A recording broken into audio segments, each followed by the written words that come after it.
आज इसी क्रम के अंदर हमारा एक एपिसोड है कि आत्मा बुद्धि से परे है।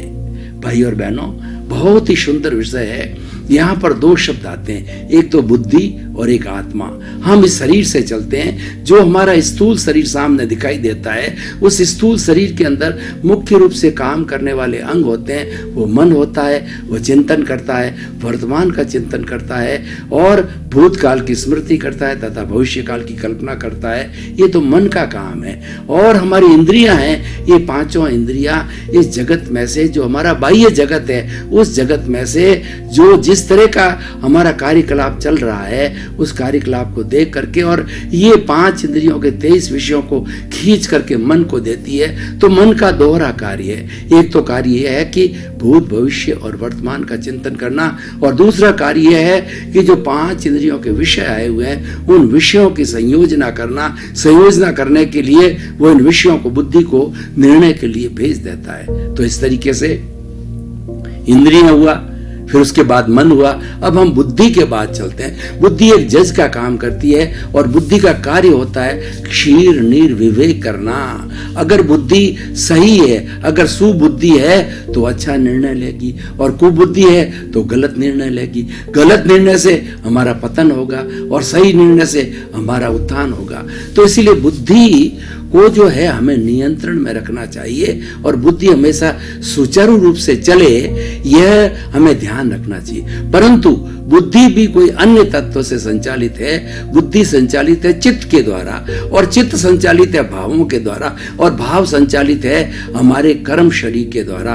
कर्म शरीर के अंदर जिस समय में जैसा जैसा उदय आता है, वो लेशियाओं के माध्यम से हमारे जो अवचेतन मन है, हमारा जो तेज शरीर है, उससे संपर्क में आता है, और वो लेशियां कलर्ड हो जाती है, और कलर्ड होकर के और वो लेशियां जो है हमारे स्थूल शरीर चित्त से संपर्क करती है, और उसके साथ साथ में एंडोक्राइन ग्लैंड्स होती है। वो ग्लैंड्स इस तरीके की होती है कि जो भाव भीतर से वाइब्रेशंस के रूप के अंदर आ रहे हैं, उन वाइब्रेशंस को लिक्विड फॉर्म के अंदर बदल देती है। मूल तो वही रहता है, मूल तो हमारा उदय का जैसे अच्छा या बुरा भाव है, वो ट्रांसफॉर्म होता है, वो बदलता रहता है, और ट्रांसफॉर्म होकर के वो लिक्विड फॉर्म में आता है। लिक्विड फॉर्म में चित्त की आज्ञा के द्वारा पूरे शरीर, पूरे ब्लड के अंदर वो मिक्सअप हो जाता है, और बुद्धि उससे प्रभावित होती है। अगर वो अच्छा भाव है तो बुद्धि अच्छा निर्णय लेगी। उसको हम कषाय कहते हैं, जो भीतर से आ रहा है, उसको हम राग द्वेष कहते हैं। और अगर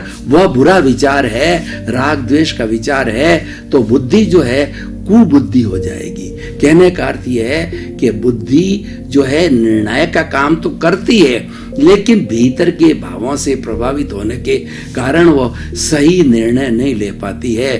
और हमारे जितने शब्द है, हमारा जो चिंतन चलता है, हमारा बुद्धि का कार्य सब शब्दों का कार्य है। जो मैं बोल रहा हूँ, ये शब्दों का कार्य बुद्धि तक सीमित रहता है। बुद्धि के बाद के शब्द समाप्त हो जाते हैं। अब मैं कहना चाहता हूँ, बुद्धि का यहाँ तक एरिया है, यहाँ तक जुरिस्डिक्शन है। अब मैं आत्मा के जुरिस्डिक्शन में घुसता हूँ, तो आत्मा के जुरिस्डिक्शन के अंदर वहाँ कोई तरह के शब्द नहीं है। आज दुनिया के अंदर जितना जितना हम ये विकास देख रहे हैं विद्याओं का, और जितना जितना अलग अलग लोगों के अलग अलग विचार होते हैं, ऐसा कहा जाता है कि मुंडे मुंडे मतिरी भिन्ना, तो अलग अलग विचार आते हैं, अलग अलग बुद्धि वाले लोगों के अलग अलग विचार होते हैं। यानी सारी हर प्राणी की, जो मनुष्य की, वो बुद्धि के लेवल के ऊपर हमारे शब्द आते हैं, और बुद्धि के लेवल पर चिंतन होता है। चाहे वह जो अच्छा चिंतन है, चाहे वो बुरा चिंतन है, और वह भी प्रभावित है, भीतर से आता है, जैसा हमारा उदय काल होता है। लेकिन हमारी जो आत्मा है,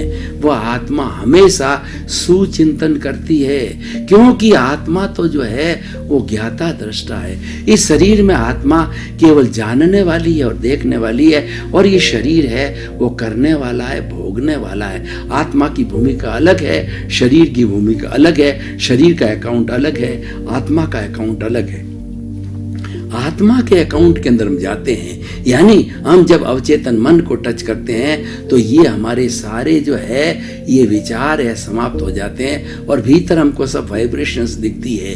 और महापुरुष जितने भी हुए हैं, चाहे हम शुरू से चलें, क्रिश्चियनिटी के जो ईसा मसीह को देखें और इस्लाम के मोहम्मद साहब को देखें, जैन के जो भगवान महावीर को देखें और सनातन धर्म के जो है वो हमारे राम को देखें या कृष्ण को देखें, उन सब ने, और गुरु नानक को देखें अगर सिख धर्म से, वो सब साधनाशील थे, वो सब तप करने वाले थे और विशिष्ट ज्ञान वाले थे।